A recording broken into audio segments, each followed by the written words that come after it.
Hello students, how are you. आज की हमारी जो क्लास है वो सरफेस टेंशन क्या होता है, इससे रिलेटेड काफ़ी टर्म्स आज इस वीडियो के अंदर सीखेंगे। डियर स्टूडेंट्स, सरफेस टेंशन जो होती है वो it is the property of a liquid due to which its free surface acts as a stressed membrane, कि उसका जो सबसे ऊपर का जो सरफेस होता है वो एक खिंची हुई झिल्ली की तरह काम करता है, उसको हम बोलते हैं सरफेस टेंशन।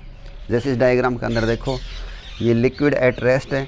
सरफेस टेंशन आता है जब लिक्विड रेस्ट के ऊपर हो और इसकी जो आउटर सरफेस है वो एक खिंची हुई झिल्ली की तरह काम करता है, उसको हम बोलते हैं सरफेस टेंशन। ये फोर्स लगते हैं इसके ऊपर और वो इसकी जो आउटर सरफेस है उसको एक झिल्ली की तरह खींच देते हैं। तो ये तो सरफेस टेंशन की बात। डियर स्टूडेंट्स, इससे रिलेटेड काफ़ी टर्म्स है। देखो, एक तो हम सीखेंगे भाई कि मॉलिक्यूलर फोर्स क्या होते हैं।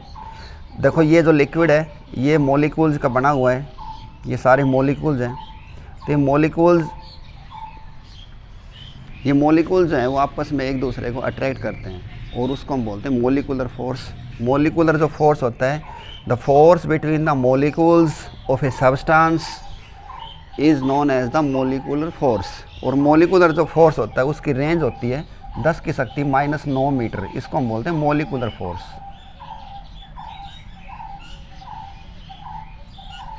The force between the molecules of a substance is known as the molecular force. It is a very short range force और इसकी रेंज होती है 10⁻⁹ मीटर। तो मोलिकुलर फोर्स तो हमारे समझ में आ गया। इसी तरह हम सीखेंगे एडहेसिव फोर्स। एडहेसिव फोर्स बोलते हैं the force between the different types of substance. The force between the molecules of different types of substance. अगर वो सब्सटेंस डिफरेंट है, जैसे मेरा मार्कर ये एक अलग सब्सटेंस है, इसके जो मॉलिक्यूल्स हैं, ये मेरा वाइट बोर्ड है, ये एक अलग सब्सटेंस है, इसके मॉलिक्यूल अलग हैं। तो मार्कर के मॉलिक्यूल्स और वाइट बोर्ड के मॉलिक्यूल्स के बीच में जो फोर्स लग गए उसको हम बोलेंगे एडहेसिव फोर्स। एडहेसिव फोर्स किस किस के बीच में लगता है? Between the molecules of different substance. ये बात भी याद होगी आपके। जैसे हम कोई चीज़ चिपकाने के लिए लाते हैं, एक कागज़ हो गया, उसके मॉलिक्यूल अलग हैं, इसके अलग हैं, बीच में हमने कोई गम लगा दिया, एडिसिव लगा दिया, तो वो एडिसिव फोर्स होते हैं। उसके बाद आता है कोहेसिव फोर्स, ये तो समझ में आ ही गया था। उसके बाद आता है कोहेसिव फोर्स। कोहेसिव फोर्स होता है it is the force between the molecules of A same substance. यानी कि सब्सटेंस एक ही होना चाहिए। जैसे हमारा वाइट बोर्ड है, ये जो मॉलिक्यूल्स का बना हुआ है, उन मॉलिक्यूल्स के बीच में जो फोर्स होगा आपस में, उसको हम क्या बोलेंगे? Cohesive force. कोहेसिव फोर्स हो गया सेम के साथ, एडिसिव हो गया डिफरेंट के साथ, एडिसिव फोर्स आ जाएगा डिफरेंट के साथ। और मॉलिक्यूलर फोर्स क्या होता है? मॉलिक्यूलर फोर्स वो होता है जो मॉलिक्यूल्स के बीच में लगता है और उसकी रेंज कितनी होती है? 10⁻⁹ मीटर। अब आते हैं डियर स्टूडेंट्स कि molecular range sphere, molecular influence sphere. देखो, जो एक यहाँ से मैं एक ऐसा गोला बनाऊँ, देखो यूँ, इसको हम बोलेंगे स्फीयर ऑफ इन्फ्लुएंस। जो स्फीयर ऑफ इन्फ्लुएंस होता है, क्योंकि फोर्स जो है वो ज़्यादा रेंज तक एक्ट करते हैं, तो इसके बीच में काफ़ी मॉलिक्यूल्स आ गए। आप देखो 7-8 मॉलिक्यूल आ गए इसी डायग्राम के अंदर, समझे तो इसको हम बोलते हैं स्फीयर ऑफ इन्फ्लुएंस। ये स्फीयर ऑफ इन्फ्लुएंस कहलाता है। तो ये 3-4 बात जानकारी मिल गई आपको। कोहेसिव फोर्स क्या होता है? The force between the molecules of same substance. Adhesive क्या होता है? The force between the molecules of the different substances. और मॉलिक्यूलर फोर्स क्या होता है? Between the molecules of a substance is known as the molecular force. और इसकी range कैसी होती है? वेरी शॉर्ट, 10⁻⁹ मीटर तक होती है। ये सारी जानकारी मिल गई। तो उसके बाद यहाँ पे एक पहला पॉइंट हम याद करेंगे कि मॉलिक्यूलर फोर्स जो बहुत ही छोटी रेंज में काम करता है, do not obey the inverse square law. Inverse square law क्या होता है? इनवर्स स्क्वायर लॉ हमने जैसे देखा था न्यूटन लॉ ऑफ ग्रेविटेशन में, ये था G m1m2/r²। इसी तरह कूलॉम लॉ आता है F = K/Q/r²। तो देखो इसके अंदर हो गया F इनवर्सली 1/r²। तो देखो इसको मैं ऊपर लिख के जाऊँ तो क्या बन गई? r⁻²। अब माइनस को हम इन्वर्स ही बोलते हैं। देखो, इन्वर्स स्क्वायर लॉ, इसको हम इन्वर्स स्केयर लॉ बोलते हैं। तो जो मोलिकुलर फोर्स होते हैं, 1 नंबर का इंपॉर्टेंट पर्सन है, मोलिकुलर फोर्स इस स्केयर लॉ को ओबे नहीं करते हैं। ठीक है, इन्वर्स स्केयर लॉ भी अपना हो गया क्लियर। नेक्स्ट है भाई, ये पॉइंट समझ में आ गया अच्छी तरह। एंगल ऑफ कांटेक्ट ये क्या होता है? देखो, एंगल ऑफ कांटेक्ट को समझने के लिए कि जैसे हमने एक बर्तन ले लिया और उस बर्तन के अंदर हमने एक में मरकरी डाल दी। मरकरी एक ऐसी मेटल होती है जो लिक्विड अवस्था में पाई जाती है, अकेली एक ऐसी मेटल है जो लिक्विड अवस्था में मिलेगी। तो जो जैसे इसमें हमने मरकरी डाल दिया, इसमें हमने वाटर डाल दिया, तो मरकरी जो है वो ऐसी शेप बनाता है कॉनकेव टाइप की। इस शेप को हम बोलते हैं कॉनकेव शेप, और इस शेप को हम बोलते हैं कॉन्वेक्स शेप, यानी कि उल्टा यू जैसी। तो पानी जो है वो ऐसे बनता है, किनारों से ऐसे ही दबा हुआ होता है, मरकरी ऐसे ऊपर उठा होता है। अब हम पढ़ रहे हैं एंगल ऑफ कांटेक्ट। तो dear students, angle of contact होता है, ये जो बर्तन है इसकी दीवार, ये जो बर्तन है यानी गिलास है इसकी दीवार, और ये जो लिक्विड सरफेस है इसके साथ में एक टेंजेंट खींचूँ, एक स्पर्श रेखा खींचूँ। इसी तरह ये बर्तन की दीवार होगी और ये मैंने स्पर्श रेखा खींच दी। तो बर्तन की दीवार और टेंजेंट के बीच में जो एंगल होगा उसको हम बोलते हैं एंगल ऑफ कांटेक्ट। ये बात भी समझ में आ गई। एंगल ऑफ कांटेक्ट मरकरी के लिए होता है ओब्ट्यूज। ओब्ट्यूज का मतलब जो 90 से बड़ा हो, और एक्यूट इसके अंदर बोलेंगे एक्यूट। एक्यूट का मतलब क्या होता है? जो 90 से छोटा हो। ये होगा, देखो, angle of contact decreases with the rise in temperature. जैसे ही टेम्परेचर बढ़ेगा एंगल ऑफ कांटेक्ट का मान डिक्रीज हो जाता है। डिक्रीज चाहे इसका हो चाहे इसका हो, डिक्रीज होता है। एक पॉइंट ये याद रखना। दूसरा, और जैसे कोई हाईली सोल्यूबल सब्सटेंस है, जैसे पानी के अंदर क्या चीज़ अच्छी तरह घुल जाती है? हाईली सोल्यूबल का मतलब पूरी तरह घुल जाती हो। एक तो नमक घुल जाता है, एक चीनी घुल जाती है।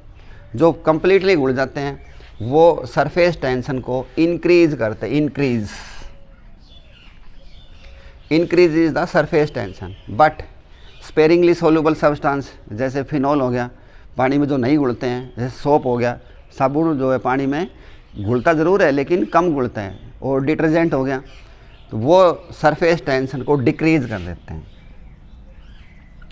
एक नंबर के ये प्रश्न भी याद रखियो। जो कम्प्लीटली सोल्यूबल सब्सटेंसेस होंगे, नमक, चीनी, वो सरफेस टेंशन को इंक्रीज करते हैं। जो स्पेरिंगली सोल्यूबल होंगे वो क्या करते हैं? डिक्रीज करते हैं। ये पॉइंट भी समझ में आ गया। एंगल ऑफ कांटेक्ट भी समझ में आ गया क्या होता है। उसके बाद एंगल ऑफ कांटेक्ट की 4-5 बातें देखो। Angle of contact is independent of angle of inclination of the walls. कि वाल की इंक्लिनेशन के ये इंडिपेंडेंट होता है। जैसे इसके अंदर समझो कि मेरी वाल, जो बर्तन की दीवार वो ऐसे है, और ये बर्तन था ऐसे, अब मैं इस बर्तन को ऐसे कर दूँ यूँ, इंक्लिनेशन पर आ गया ना, देखो। तो ये इसको कितने भी कैसे भी करता रहो, एंगल ऑफ कांटेक्ट तो यहाँ होता है, यहाँ पे बर्तन की दीवार के साथ और टेंजेंट के साथ, उसकी सेहत पर कोई फ़र्क नहीं पड़ेगा। समझ में आ गई? दीवार ने जी कितनी इंक्लाइन कर लो। तीसरा पॉइंट पे आपके हवाले हो गया। चौथा पॉइंट देखो, the material used for water proofing. Water proofing वो होता है कि जैसे पानी उन पर डालोगे तो पानी वो उसके ऊपर टच नहीं करेगा और वो गीला नहीं होता, चला जाता है। जैसे जो अच्छी क्वालिटी के जो स्नीकर आते हैं, जूते आते हैं, इनके साथ एक लिक्विड आता है, वो उस लिक्विड को उन जूतों के ऊपर ऐसे हम कर देते हैं, तो उसके बाद हमारे जूतों के ऊपर पानी नहीं लगता है। पानी गिरेगा भी तो वो सीधा निकल जाएगा, तो वो उसको बोलते हैं waterproofing. The material used for proofing, waterproofing increases the angle of contact as well as surface tension. वो जो लिक्विड होता है वो सरफेस टेंशन को भी बढ़ाता है और एंगल ऑफ कॉन्टैक्ट को बढ़ाता है। एक पॉइंट ये भी याद कर लेना। नेक्स्ट है भाई हमारा, देखो, डिटर्जेंट जो होते हैं, डिटर्जेंट डिक्रीज। जो वाटर प्रूफिंग मटेरियल था ये क्या करता था? इंक्रीज। जबकि डिटर्जेंट जो होते हैं वो डिक्रीज करते हैं किसको? Both angle of contact and surface tension, ये दोनों को ही कम कर देते हैं। उसके बाद आता है हमारा, देखो नेक्स्ट है, surface tension does not depend on the area of contact. Surface tension area of contact पे डिपेंड नहीं करता है, चाहे वो एरिया ऑफ कॉन्टैक्ट कितना भी ज़्यादा हो। सरफेस टेंशन तो एक प्रॉपर्टी होती है लिक्विड की, जिसके वजह से वो खिंची हुई झिल्ली का काम करता है। चाहे वो छोटे से गिलास का हो, चाहे पूरा झोड़ का हो, चाहे कोई और बड़ा टब हो, वो एरिया कितना भी हो, सरफेस टेंशन का उससे कोई लेना देना नहीं होता है। वो तो एक झिल्ली की तरह काम करता है। ये पॉइंट भी याद कर लेना। ये एक नंबर में आते हैं इंपॉर्टेंट पर्सन। ये सारे मैं एक एक नंबर के करवा रहा हूँ आपको। नेक्स्ट है, अब डियर स्टूडेंट्स यहाँ पे हम सीखेंगे कि दो किस्म के लिक्विड होते हैं। एक तो बर्तन की दीवार को जो गीला कर देते हैं, जैसे मान लो एक गिलास के अंदर पानी डालो, पानी को फेंक दो, आप फिर भी देखो कि कुछ बूंदें गिलास के ऊपर लगी रह जाती है, तो उसको हम बोलते हैं वो लिक्विड जो होते हैं वो बर्तन की दीवार को गीला कर रहे हैं। और कुछ लिक्विड ऐसे होते हैं कि वो बर्तन की दीवार को गीला नहीं करते हैं, जैसे फॉर एग्जांपल मरकरी हो गया। मरकरी को आप बर्तन में डालो, बर्तन में से बाहर निकालो, बर्तन बिल्कुल सूखा रहेगा, कोई भी पानी की बूंद मरकरी की बूंद उसको गीला नहीं करती। तो यही बात है, देखो, a liquid does not wet the container containing vessel, जिस बर्तन में वो लिक्विड रखे हैं, if its angle of contact is obtuse, देखो ये ऑब्ट्यूज, अगर उसका एंगल ऑफ कॉन्टैक्ट ऑब्ट्यूज है, चाहे वो कोई भी लिक्विड हो, वो बर्तन की दीवार को गीला नहीं करेगा। एक तो ये बात है। दूसरी, F A is less than, F A का मतलब एडिसिव फोर्स, एफ सी का मतलब cohesive force. Adhesive force cohesive force से क्या होगा, लेस होगा 1/√2 टाइम। भाई एक बात बताओ ना, कि जो लिक्विड की बूंद है वो इसकी बर्तन की दीवार के कब चिपकेंगी? देखो, बर्तन की दीवार एक अलग मटेरियल है, लिक्विड एक अलग मटेरियल है, तो इनके बीच में फोर्स कौन सा लगेगा? एडिसिव फोर्स लगेगा। जब एडिसिव फोर्स ही कम होगा तो वो क्यों चिपकेंगी? तो एडिसिव फोर्स आता है पर्सन ये कि कितने टाइम्स होता है, 1/√2 times of the cohesive force. ये पॉइंट भी याद कर लेना। और अगर ये गीला करता तो डज नॉट की बजाय अगर मैं खाली वेट लिखता तो इसको ऐसे घुमा देते, ये वाला इधर कर देते हम। नेक्स्ट है डियर स्टूडेंट्स, ये कैपिलरी एक्शन का है। कैपिलरी एक्शन क्या होती है, जैसे हमारा जो सिक्के वाला पेन है उसके अंदर स्याही डली हुई है, मेरा ये जो मार्कर है इसके अंदर भी एक कैपिलरी है। कैपिलरी उसको बोलते हैं एक वेरी ऐसी फाइन ट्यूब जिसकी लेंथ ज़्यादा हो, whose length is greater than its radius. Length बहुत ज़्यादा हो, इसका रेडियस बहुत छोटा हो, ऐसी ट्यूब को हम बोलते हैं capillary tube. Capillary tube, capillary tube के अंदर क्या होता है, जब इस कैपिलरी ट्यूब को हम किसी लिक्विड के अंदर डालते हैं तो इसके अंदर वो लिक्विड ऊपर जाना शुरू हो जाता है, ठीक है, अप होता है वो। कैपिलरी ट्यूब की एक खासियत होती है।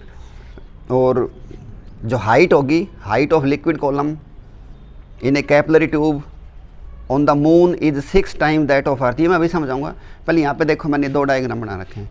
डियर स्टूडेंट्स, ये वाला जो है ऐसी शेप देख के पता लगा लिया करो कि इसके अंदर वाटर रहा होगा, और एंगल ऑफ कांटेक्ट जब ऐसा हो, देखो एक्यूट हो, एक्यूट, तो वो लिक्विड हमेशा राइज होगा, वो लिक्विड हमेशा ऊपर की तरफ जाएगा। उसके बाद ये वाला डायग्राम देखो, इसके अंदर जो एंगल ऑफ कांटेक्ट है वो ऑब्ट्यूज है। ऑब्ट्यूज का मतलब 90 से बड़ा हो गया। तो इसके अंदर ये मरकरी है, मरकरी कभी ऊपर नहीं जाएगा, वो डाउन होता है, वो उसकी हाइट जो होती है वो माइनस में होती है, और इसकी हाइट जो होती है वो प्लस के अंदर होती है। डियर स्टूडेंट्स, जो कैपिलरी एक्शन होता है इसी की वजह से हमारे पौधे जो हैं पानी को लेते हैं, क्योंकि जो हमारे पौधे हैं उनकी जो जड़ें होती है वो बहुत ही बारीक बारीक एक ऐसे तार सी होती है। आपने कोई भी ऐसी गाजर या मूली उखाड़ के देखी होगी तो उसके साथ देखे होंगे छोटे छोटे रेसे से साथ आते हैं, तो वो जो रेसे होते हैं वही कैपिलरी का काम करते हैं, और वो ज़मीन में जो भी पानी होता है उसको खींच के और उस पौधे तक पहुँच जाते हैं। तो कैपिलरी एक्शन के अंदर यही होता है। और अब आता है कि वो कितनी हाइट तक जाएगा। देखो, वो हाइट निकालने का मैंने फार्मूला लिख रखा है 2T। यहाँ पे हम सरफेस टेंशन को T से लिख रहे हैं, S से भी लिख सकते हैं, लेकिन अब T से लिखेंगे। 2T cos थीटा, थीटा भी है रहा, T का मतलब सरफेस टेंशन हो गया। रो, रो क्या है, इस लिक्विड की डेंसिटी है। R is the radius of capillary tube, और G है ग्रेविटी। तो अब कोई पूछा आपसे भाई चंद्रमा के ऊपर कितनी ग्रेविटी है, तो आप कहोगे सर धरती जो है उसकी, धरती की जो ग्रेविटी है G, उसका 6 टाइम्स है, उसकी 1/6 है, यानी कि G moon is equal to G earth by 6।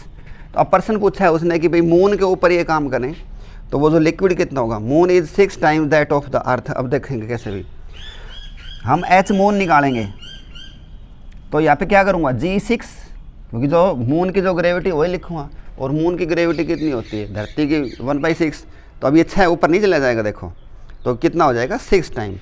अगर धरती के ऊपर मान लो वो 1 मीटर ऊपर जाएगा तो चंद्रमा के ऊपर वो 6 मीटर ऊपर चला जाएगा। तो ये जानकारी थी डियर स्टूडेंट्स, ये हमने सरफेस टेंशन की ऑब्जेक्टिव क्वेश्चंस के लिए जो मेमोरी टिप्स थी वो हमने बनाई है। ये जितने भी जो 6 पॉइंट हैं, 8 पॉइंट हैं, इनके नोट्स बनाओ, ये हमारे एग्ज़ाम के अंदर आते हैं। Thanks, have a good day.